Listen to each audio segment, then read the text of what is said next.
This will be a brief introduction to hypotheses and statistical tests that we use in statistics. And so far we've looked at samples of data. And I mean, if this is the data for a whole population, what we've been concerned with so far is looking at a small sample of that population, and we've analyzed the data and looked at the data. So we've been concerned with samples. Now, a relevant question then would be, what could the statistics of a sample tell us about the whole population? So if these are plants, we take a small sample of plants and we analyze that, and the next question would be, what could that sample tell us about the whole population? And that's why we need these statistical tests. Now, a statistical hypothesis is a statement about, that's a U, about features of a data set. Or we could just call it a good guess. And what we want to do with a statistical test is to verify that guess. So tests are for verification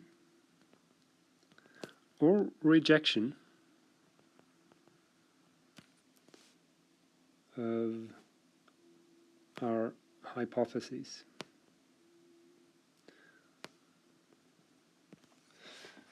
And we label these different hypotheses. The statement that we make, or our guess, is called the null hypothesis.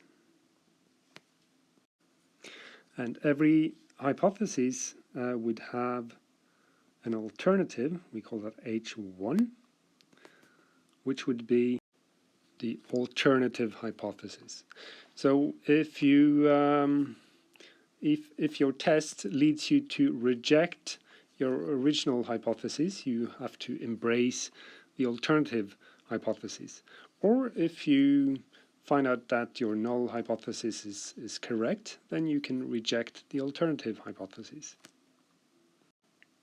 Now, examples here could be that our null hypothesis is soft drink taste is dependent on gender. And the alternative hypothesis would then be soft drink taste is independent of gender. So another way to frame this question is, does it matter if you're a man or a woman when it comes to your choice of soft drink? And that's what you might want to investigate. Now, it's important that you spend some time with these chapters involving statistics, because it's fairly probable that your math project, your math exploration, will have to do with statistics in some way. So take the time to learn this properly. The next video we'll have a look at the chi-square test for independence.